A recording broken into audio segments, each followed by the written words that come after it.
कहानी की शुरुआत एंड्रिया ब्रिवर की खुशहाल फैमिली से होती है। आज एंड्रिया का बर्थडे है, इसीलिए उसका बेटा निक, बेटी पिया और निक की वाइफ सोफी सब एक जगह इकट्ठा हुए हैं। सोफी अपनी सास के लिए बर्थडे गिफ्ट भी लेकर आई है, लेकिन पिया को उसका गिफ्ट बिल्कुल पसंद नहीं आया, क्योंकि उसकी इच्छा थी कि सोफी गिफ्ट में एक ब्रेड मेकर लेकर आए। वो सोफी की चॉइस पर उसे खूब टेढ़े कमेंट्स मारती है, लेकिन सोफी की बेइज्जती होते देख निक को अच्छा नहीं लगता और वो पिया को फटकार देता है। अब सब लोग पार्टी भूल गए और लड़ाई शुरू हो गई। पास में मौजूद निक के बच्चे ईथन और काई को उनकी लड़ाई देखकर थोड़ी घबराहट हो रही थी।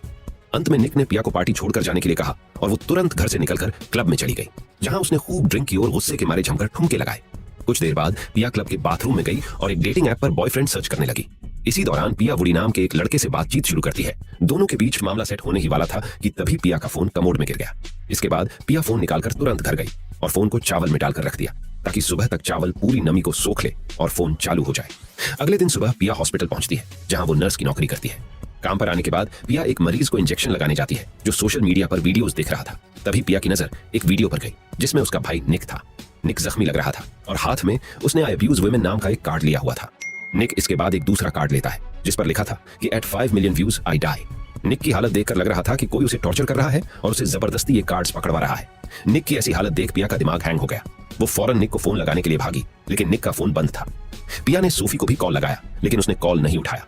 ऐसे में वो सीधे निक के ऑफिस पहुंची और उसके कॉलीग मैट से पड़ताल करने लगी, लेकिन मैट ने बताया कि आज निक काम पर आया ही नहीं। इसके बाद पिया ने मैट को निक की वीडियो दिखाई, जिसे देखकर मैट भी हैरान रह गया। अब पिया की चिंता और ज्यादा बढ़ रही थी, इसलिए वो स्कूल जाती है जहां सोफी टीचर की जॉब करती है। पिया गार्ड्स को अनसुना करते हुए सीधा सोफी के पास पहुंची और उसे वीडियो दिखाने लगी। ये देख सोफी भी पिया जितनी ही घबरा गई। सोफी बताती है कि सुबह तो निक हमेशा वाले समय पर ही काम पर गया था, लेकिन बीच में ऐसा क्या हुआ। इसके बाद दोनों निक की मिसिंग रिपोर्ट दर्ज करवाने पुलिस स्टेशन जाती है। निक की वीडियो पर 9000 व्यूज हो चुके थे और लगातार बढ़ रहे थे। पुलिस स्टेशन पहुंचने के बाद दोनों की मुलाकात रोशन नाम के एक पुलिस ऑफिसर से होती है, जो सोफी से निक को लेकर बातें पूछ रहा था, लेकिन पिया सिर्फ रोशन को घूर रही थी। दरअसल उसे लग रहा था कि वो रोशन को पहले भी कहीं देख चुकी है। इसी बीच सोफी के पास उसके बेटे ईथन का कॉल आया और वो घर की तरफ रवाना हो गए। घर पर बच्चे भी निक की वीडियो देखकर परेशान थे और लगातार उसकी लोकेशन ढूंढने में जुटे हुए थे। बच्चों ने पिया को दिखाया कि वीडियो पर 3 लाख से ज्यादा व्यूज आ चुके हैं और कमेंट्स में हर कोई निक को गालियां दे रहा है। इसके बाद पिया अपने घर पहुंची, जहां उसने चावल में रखे अपने फोन को चालू किया। फोन में उसने देखा कि उसे निक ने एक वॉइस मेल भेजा है, जिसमें पहले तो निक पिया से रात को हुए झगड़े पर माफी मांगता है और फिर कहता है कि मुझे तुम्हारे साथ कुछ जरूरी बातें करनी है।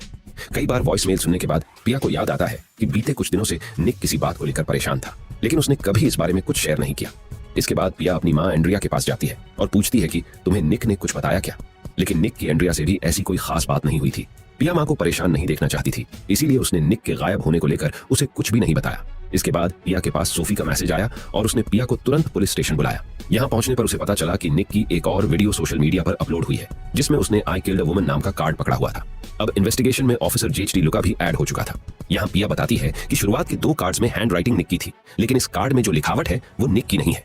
अब पुलिस को लग रहा था कि निक एक क्रिमिनल है और इन वीडियोस में वो अपना कन्फेशन दे रहा है, जिस पर पिया और सोफी थोड़ा भड़क जाती है और कहती है कि वो ऐसा बिल्कुल भी नहीं है, गलत हो रहा है उसके साथ। इसके बाद दोनों पुलिस स्टेशन से निकल जाती है। बाहर पिया सोफी को बताती है कि उसे निक का वॉइस मेल मिला था, क्या हम इसे पुलिस के सामने पेश करें। सोफी कहती है कि इसमें निक माफी मांग रहा है, ये शायद ही हमारे किसी काम आएगा। पुलिस पहले ही निक पर उल्टा शक कर रही है, सो हम पुलिस को इस बारे में नहीं बताएंगे। तभी सोफी के पास एक कॉल आती है, जिसमें एक न्यूज रिपोर्टर उससे इंटरव्यू लेने की बात कहती है। ये सुनकर दोनों थोड़ी और परेशान हो जाती है। इधर वीडियो अब 1.5 मिलियन का आंकड़ा पार कर चुकी थी। इसके बाद पिया अपने एक कंप्यूटर के ज्ञानी फ्रेंड के पास जाती है और उससे निक की लोकेशन पता करने की बात कहती है, जिस पर वो कहता है कि वैसे तो ये कर पाना मेरी पहुंच से बाहर का काम है, फिर भी चलो मैं कोशिश करता हूँ, जैसे ही कुछ मिलेगा मैं तुम्हें इन्फॉर्म कर दूंगा। इसके बाद पिया यहाँ से निकल गई, लेकिन घर पहुंचने पर उसने पाया कि यहाँ कुछ न्यूज रिपोर्टर्स खड़े हैं और उसका इंटरव्यू लेने के लिए इंतजार कर रहे हैं। पिया ने उन्हें अपनी प्रॉपर्टी से बाहर रहने को कहा और सीधे घर में घुस गई। घर पर उसने देखा कि वीडियो इतना वायरल हुआ कि अब ये हर न्यूज चैनल की हेडलाइंस में छा चुका है। तभी उसका हैकर दोस्त आ जाता है। हैकर ने बताया कि मुझे ज्यादा तो कुछ पता नहीं चला, लेकिन इतना तय है कि इसे एक डिलीवरी वैन में शूट किया गया है। बैकग्राउंड में दिखे सिंबल से उसने ये भी पता लगा लिया कि ये वैन XPN फ्रेट नाम की एक कंपनी की है। ये एविडेंस लेकर पिया और निक का कॉलीग मैट तुरंत पुलिस स्टेशन पहुंचे और रोशन को इस बारे में बताया। ऑफिसर ने तुरंत वैन का सर्च ऑपरेशन शुरू किया। पिया और मैट बाहर बैठे इंतजार कर रहे थे। इसी दौरान पिया ने देखा कि वीडियो पर 5 मिलियन व्यूज पूरे हो चुके हैं। इसी के साथ रोशन और अन्य ऑफिसर्स बाहर निकले, जिन्होंने बताया कि हमें वैन की लोकेशन मिल गई है, हम तुरंत उसे पकड़ने जा रहे हैं। लेकिन लोकेशन पर गए तो यहाँ उन्हें खाली वैन दिखाई दी, यानी निक अभी भी लापता था। पुलिस स्टेशन आने के बाद केस का हेड लुका को बना दिया जाता है। अब रोशन इस केस का हिस्सा नहीं था, इसलिए उसे सोफी को घर तक छोड़ने का जिम्मा दिया जाता है। घर के बाहर रिपोर्टर्स की भीड़ लगी हुई थी। रोशन जैसे तैसे सोफी को अंदर ले गया, जहां पुलिस की एक टीम घर में छानबीन कर रही थी। सोफी बच्चों को बताती है कि निक अभी भी नहीं मिला, लेकिन वो जल्द ही लौट आएगा। तभी लुका उनके पास आया और घर में सब लोगों के फोन सीज कर देता है ताकि उनके फोन से कुछ एविडेंस खोजे जा सके। यहाँ घर वालों को थोड़ा बुरा लगता है क्योंकि इतनी मुसीबतों के बावजूद पुलिस उन्हें ही सस्पेक्ट्स की तरह ट्रीट कर रही है। सब लोगों ने अपने फोन पुलिस को सौंप दिए, लेकिन पिया ने दिमाग का इस्तेमाल किया और कहा कि मेरा फोन टूटा हुआ है, इसलिए मैं उसे घर ही छोड़ आई। इसके बाद पिया सिगरेट पीने बाहर जाती है। रोशन भी उसके पीछे पीछे चला आया और दोनों के बीच बातें शुरू हो गई। यहाँ दोनों को पता चलता है कि पिया का फोन टॉयलेट में गिरने से पहले डेटिंग ऐप पर ये दोनों एक दूसरे से मिलने की तैयारी कर रहे थे। दोनों में कुछ देर बातें हुई और पिया ने कहा कि केस में क्या कुछ चल रहा है, इसकी जानकारी तुम मुझे दोगे। लेकिन रोशन बताता है कि मैं अब केस में नहीं हूं क्योंकि मैं सिर्फ मिसिंग कंप्लेंट्स हैंडल करता हूं। अब मेरी जगह लुका काम करेगा, लेकिन अगर तुम अधिकारियों से रिक्वेस्ट करो तो शायद केस का हेड मुझे बना दिया जाए। पिया भी इस बात के लिए मान जाती है। इसके बाद रोशन निक के घर छानबीन शुरू कर देता है और तलाशी लेते हुए ईथन के कमरे में पहुंच जाता है। यहाँ रोशन ने देखा कि ईथन के पास एक टैबलेट है जिस पर वो जियोनिकिंग ऐप का मैप देख रहा था। ये ऐप दरअसल निक को ढूंढने के लिए बनाया गया था क्योंकि आजकल वो काफी फेमस था। ईथन हर उस लोकेशन पर जाता जहां ऐप में निक होने की संभावना बताई जाती। ईथन ने कुछ एक जगह चेक की तो काफी लोकेशंस अभी भी बाकी है। रोशन ईथन का टैबलेट अपने साथ ले गया क्योंकि शायद ये ऐप उनकी कुछ मदद कर सकता था। यहाँ से रोशन सीधा अपनी सीनियर ऑफिसर के पास पहुंचा। ऑफिसर ने इसे यूजलेस बताया तो रोशन ने उसे ईथन के कुछ टेक्स्ट मैसेजेस भी दिखाए जिनमें उनके घर पर हुई लड़ाई का जिक्र किया गया था। इसके बाद रोशन ऑफिस से बाहर आ गया जहां लुका ने उसे घर चले जाने की बात कही। रोशन चुपचाप निकल गया और जियोनिकिंग ऐप पर ईथन द्वारा चेक नहीं की गई जगह पर पड़ताल करने पहुंचता है। यहाँ उसे 2 लड़के दिखाई दिए। ये लड़के भी रोशन की तरह ऐप पर निक की तलाश कर रहे थे। यहाँ कुछ खास नहीं मिला तो रोशन अपने घर चला गया। घर वाले रोशन को इतने बड़े केस में काम करते देख काफी खुश लग रहे थे, लेकिन रोशन उनकी बात टाल देता है क्योंकि वो तो असल में केस का हिस्सा ही नहीं था। अगली सुबह सोफी रिपोर्टर्स को इंटरव्यू देती है और किडनैपर से रिक्वेस्ट करती है कि वो निक को नुकसान न पहुंचाए।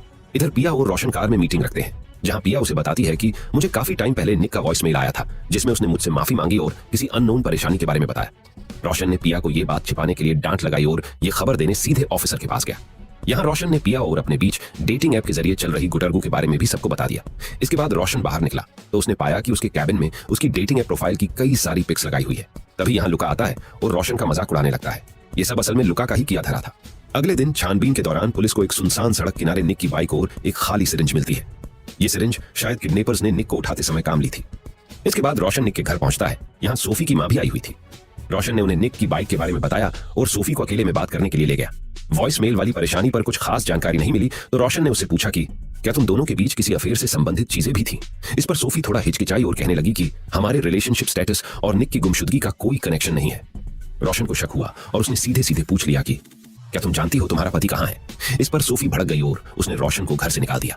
यहाँ से निकलकर रोशन सीधे पिया के घर गया और उससे किडनैपिंग से पहली रात को हुई लड़ाई के बारे में पूछने लगा। पिया ने इसे नॉर्मल भाई बहन के बीच होने वाली बहस बताया। पिया बताती है कि मेरे और निक के बीच काफी अच्छी बनती थी, लेकिन पिछले कुछ महीनों से वो अजीब बिहेव कर रहा था। साथ ही उसने बताया कि 16 मार्च के दिन निक मेरे पास आया तो उसे कई चोटें लगी हुई थी। उस समय निक ने कहा कि इन चोटों के बारे में सोफी को मत बताना। दोनों बात कर ही रहे थे कि तभी जियोनिकिंग ऐप पर नोटिफिकेशन आई कि निक की बॉडी मिल गई है। दोनों लोकेशन पर गए तो उन्होंने पाया कि यहाँ काफी भीड़ लगी हुई है, लेकिन आगे जाकर चेक किया तो उन्होंने पाया कि यहाँ बस निक की फोटो लगा हुआ एक मैनेकिन है। ये बस एक वाहियात मजाक था।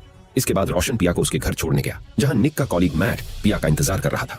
मैट और पिया घर में जाने के बाद रोशन ने ईथन के टैबलेट में वेयर माय फैमिली ऐप खोली और चेक किया कि 16 मार्च को निक कहाँ था, क्योंकि इसी दिन निक ने अपने शरीर पर लगी कुछ चोटें पिया को दिखाई थी और सोफी को इस बारे में कुछ न बताने को भी कहा। रोशन ने तुरंत पिया को पुलिस स्टेशन बुलाया और वीडियो दिखाई। पिया ने चैन की सांस ली और रोशन को थैंक्स कहा क्योंकि अब फाइनली उन्हें एक बड़ी लीड मिल चुकी थी। रोशन ने अपने प्लान और जियोनिकिंग ऐप के बारे में डिपार्टमेंट को बताया। शुरुआत में लुका ने उसका आइडिया रिजेक्ट कर दिया, लेकिन थोड़ा सोचने पर उसे रोशन की बात में दम लगा तो उन्होंने रोशन के साथ जाने का फैसला लिया। पुलिस ने ऐप की हर उस जगह पर पड़ताल शुरू की जहां पर अब तक कोई नहीं पहुंचा। इसलिए रोशन अब थोड़ा जोश में आ जाता है और एक मास्टर प्लान बनाकर लुका को सुनाता है और सब लोग मैप में बताई उस जगह पर पहुंचते हैं जहां अब तक कोई नहीं गया। इस दौरान पुलिस को जंगल में सुनसान सड़क किनारे निक की बॉडी मिल गई। रोशन उदास मन से पिया के पास गया और उसे निक की मौत की खबर बताई। पिया अपने भाई के दुख में रोने लगी। अगले दिन पुलिस स्टेशन में रोशन का तालियों के साथ स्वागत किया जाता है। उसे प्रमोट किया गया और लुका ने भी उसे बधाई दी। ऑफिस में जाकर रोशन अपनी कोवर्कर जो सोशल मीडिया चेक करती है उसका हाथ बटा रहा था। इस दौरान सोशल मीडिया पर उसे सोफी की एक आदमी के साथ फोटो दिखाई दी। ये ठीक वही आदमी लग रहा था जिसकी निक के साथ बार में लड़ाई हुई थी। अब सोफी को पूछताछ के लिए बुलाया जाता है और उसे निक की मौत की खबर दी गई। सोफी ने थोड़ा शोक जताया और मौत का कारण पूछने लगी, जिस पर पुलिस ने बताया कि इस पर अभी जांच चल रही है। इसके बाद सोफी को सीसीटीवी क्लिप में निक से झगड़ रहे शख्स की शिनाख्त करने की बात कही गई, लेकिन सोफी ने इनोसेंट बनते हुए कह दिया कि मैं इसे नहीं जानती। लेकिन फिर पुलिस ने सोफी की उस आदमी के साथ फोटो दिखाई। अब सोफी ने एक्सेप्ट किया कि वो इस शख्स को जानती है। सोफी ने बताया कि ये शख्स कर्टिस हैमिल्टन है जो कि मेरा कोवर्कर हुआ करता था। लेकिन हम सिर्फ अच्छे दोस्त थे, हमारे बीच इससे ज्यादा कुछ भी नहीं है। अब सोफी के पहले झूठ के चलते पुलिस को उस पर शक हो रहा था, मगर फिर भी पूछताछ के बाद उसे घर भेज दिया गया। घर लौटने पर सोफी ने अन्य सब लोगों को निक मरने की खबर सुनाई। सब लोग शोक में डूब गए और रोने लगे। इधर पुलिस स्टेशन में हम पिया को देखते हैं, जो पुलिस से रिक्वेस्ट करती है कि उसे एक आखिरी बार अपने भाई की शक्ल दिखाई जाए, लेकिन पुलिस ने उसे मना कर दिया क्योंकि पोस्टमार्टम से पहले ये नहीं किया जा सकता। इधर सोफी अपनी मां से कहती है कि पुलिस ने उससे कर्टिस के बारे में पूछताछ की, लेकिन मैंने उसे सिर्फ अपना दोस्त बताया। ये सुनकर सोफी की मां कुछ ऐसे हैरान रह गई जैसे उन दोनों के बीच कुछ न कुछ गड़बड़ हो। तभी पिया यहाँ पहुंची और रात को यहीं सोने की परमिशन मांगने लगी। सोफी उसका वेलकम करती है, लेकिन कर्टिस के बारे में कुछ नहीं बताती। यहाँ हम उस समय का रिकैप देखते हैं जब निक और सोफी अपनी लास्ट एनिवर्सरी मना रहे थे। इसी बीच सोफी के पास कर्टिस का मैसेज आया जिसमें वो कह रहा था कि वो उसे नहीं भूल सकता। रिकैप खत्म होने के बाद करंट टाइम में हम देखते हैं कि सोफी कर्टिस से मिलने उसके घर आई है। वो सोफी से हालचाल पूछने की कोशिश करता है, लेकिन सोफी ने उसे इग्नोर करते हुए पूछा कि तुम मेरी परमिशन के बगैर निक से मिलने क्यों गए थे। इस पर कर्टिस बताता है कि मैं नहीं गया, उसने खुद मुझे बार में बुलाया था। वो जानना चाहता था कि हम कितने समय से साथ हैं, रिलेशन के दौरान हमने क्या क्या संबंध बनाए हैं। मैंने जब सब कुछ सच बताया तो वो मुझे मारने की कोशिश करने लगा और हमारे बीच फाइट शुरू हो गई। सोफी कर्टिस को शक की नजर से देख ही रही थी कि तभी दरवाजे पर पुलिस पहुंच गई। दरअसल पुलिस सोफी का पीछा कर रही थी क्योंकि उसने अपने और कर्टिस के रिलेशन के बारे में झूठ बोला था। पुलिस ने दोनों को अरेस्ट किया और इन्वेस्टिगेशन के लिए पुलिस स्टेशन ले गई। बता दे कि पुलिस उन्हें बस पूछताछ के लिए ले गई है, इसका मतलब ये नहीं कि सोफी और कर्टिस ही निक के असली गुनहगार है। खैर, वीडियो काफी लंबी हो रही है, सो इसे यहीं पर विराम देना पड़ेगा, लेकिन अगर आप आगे की कहानी भी जानना चाहते हैं तो कमेंट्स में पार्ट 2 जरूर लिख दीजिएगा।